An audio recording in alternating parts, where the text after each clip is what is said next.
Gen Z employees are facing major challenges in the workplace. 1 in 6 companies reported reluctance to hire recent college graduates. I want to understand Gen Z. Who are they? They're lonely, they broke, they love to travel, they're still living at home with their parents, they don't want to go to college, they don't want to work.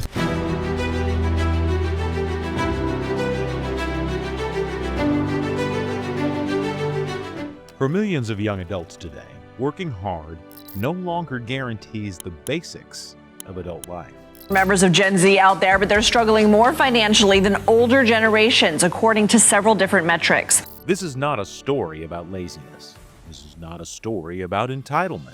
This is a story about a generation that played by every rule they were given and arrived at adulthood to find that the rules had quietly, completely changed. For most of the 20th century, a certain path existed. It wasn't glamorous, it wasn't guaranteed, but it was reliable enough to build a life on. You studied hard, got a qualification, entered the workforce, worked your way up, rented for a few years, saved a deposit, bought a home, built something stable. That was the deal. It wasn't written down anywhere, but it was understood. Generation Z, roughly those born between 1997 and 2012, grew up watching that deal being made around them. They watched their parents do it. Their teachers told them to do it. The entire architecture of advice aimed at young people was built on that foundation. The problem is that by the time Gen Z arrived to claim their place in that system, the system had moved. Not broken, not collapsed, moved. The rungs on the ladder were still there, but the gaps between them had stretched until they were nearly impossible to bridge. And nobody announced it. Nobody sent a memo. The shift happened slowly, then all at once.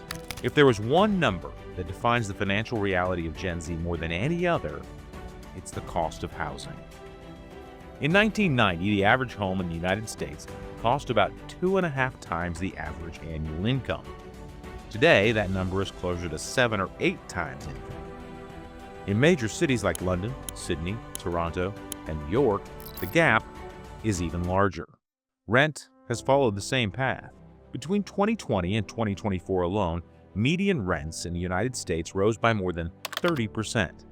Wages, in real terms, barely moved. For previous generations, the formula was simple. Rent modestly for a few years, save aggressively, and then step onto the property ladder. But for many Gen Z workers today, that math simply no longer works.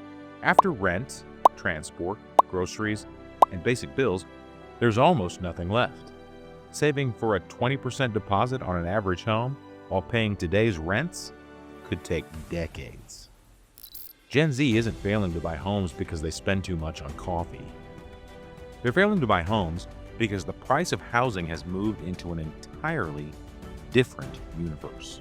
If you find value in documentaries that go beyond headlines to examine the real systems shaping modern life, this is what In Retrospect is built for. Subscribe and you won't miss what comes next. Here is something the data shows clearly, and that the broader conversation often ignores. Gen Z works. They work a lot.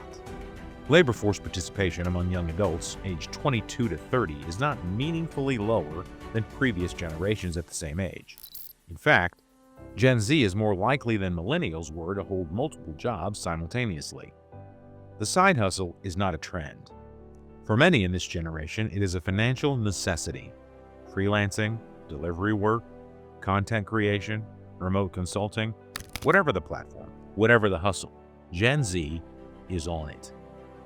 One graduate in Toronto ran the numbers on his monthly budget. After rent, groceries, transport, and basic bills, he had just $180 left at the end of the month. That was everything. Savings, emergencies, unexpected costs. Every month started to feel like a calculation. They are also more strategic about employment than any generation before them. Job hopping, staying with an employer for 2 to 3 years before moving to a higher salary elsewhere, has become the dominant wage growth strategy for young workers, because waiting for internal promotions stopped being reliable decades ago. They read the room, and they adapted. And yet, despite working harder in more ways, they are accumulating less. Median net worth among adults under 35 is lower in real terms than it was for the same age group in previous generations. Homeownership rates among young adults have declined consistently. Retirement savings are, in many cases, non-existent. Not out of indifference, but because the margin between income and cost of living leaves almost no room. Working harder used to be the answer. For Gen Z, it is often just the price of keeping up. To understand why so many young people feel like they are running on a treadmill that keeps accelerating, you need to understand what happened to the cost of ordinary life in the early 2020s. In 2021 and 2022, inflation across most of the developed world spiked to levels not seen since the early 1980s. In the United States, it peaked above 9%. In the United Kingdom, above 11%. In parts of Europe, higher still. The causes were real. Pandemic-era supply chain disruption, energy price shocks following the Russian invasion of Ukraine, and stimulus spending colliding with constrained supply. But the effects were not abstract. The cost of food rose sharply. Energy bills surged.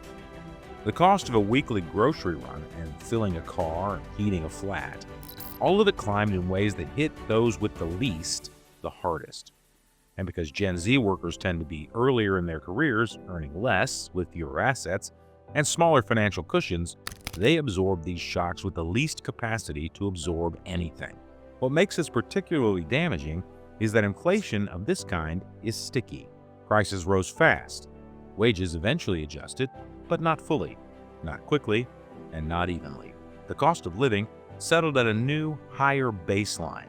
For young people who are already stretched, that new baseline was simply unmanageable. A generation that was already behind found itself falling further back. For decades, the most consistent piece of advice given to young people was simple: get a degree. It was the key, the gateway to better work, better pay, better options. And for a long time, that was broadly true. It is no longer broadly true. In the United States alone, total student loan debt now exceeds $1.7 trillion. The average borrower graduates owing somewhere between $25,000 and $30,000. For graduate and professional degrees, that number climbs far higher. This debt enters repayment at exactly the moment a young person is also trying to find housing, build savings, and start adult life from scratch. The premium that a degree provides, the wage advantage over non-graduates, has not disappeared entirely, but it has narrowed. And critically, the cost of obtaining that degree has risen so dramatically that, for many fields and many people, the return on investment no longer justifies the debt it requires. They were told the path. They walked it. They graduated into a job market that valued their qualification less than they were promised it would, in an economy where the debt they carried to obtain it still had to be repaid regardless. The contract was broken long before they signed it. They just weren't told. There will always be voices that frame this as a story of complaint, of a generation that wants everything handed to them, that doesn't understand sacrifice or patience or the value of working your way up slowly. Those voices are missing something important. Gen Z is not asking for luxury. Most are not asking to skip the work or avoid the difficulty or bypass the struggle that comes with building a life. What many of them are asking, what the data actually supports, is that the basics of life should be possible. That working a full-time job should leave enough to eat. That saving should be worth doing. That independence should be achievable, not theoretical. That owning a home should be improbable for some, not structurally impossible for most. The generation entering adulthood today is not weaker than the ones before them. They are dealing with conditions that are genuinely harder. Housing costs have outrun wages by an extraordinary margin. Debt is larger. The cost of living is higher. The safety nets are thinner. And the cultural narrative that says hard work always leads somewhere, that narrative asks a lot of a generation for whom the evidence increasingly says otherwise. This is not a generation looking for someone to blame. It is a generation trying to understand how the world they were promised became the world they actually inherited. And that is a question the rest of us should be willing to sit with too. And for the generation entering adulthood today, the hardest part may not be working harder. It's realizing that the system they were told to trust may no longer work the way it once did, because the decisions that shape this economy, the housing policies, the credit systems, the wage structures, the inflation of education costs, were made by people who are no longer the ones paying for them. That is always how it works. In retrospect, stories behind the decisions, secrets, and turning points that shape our world.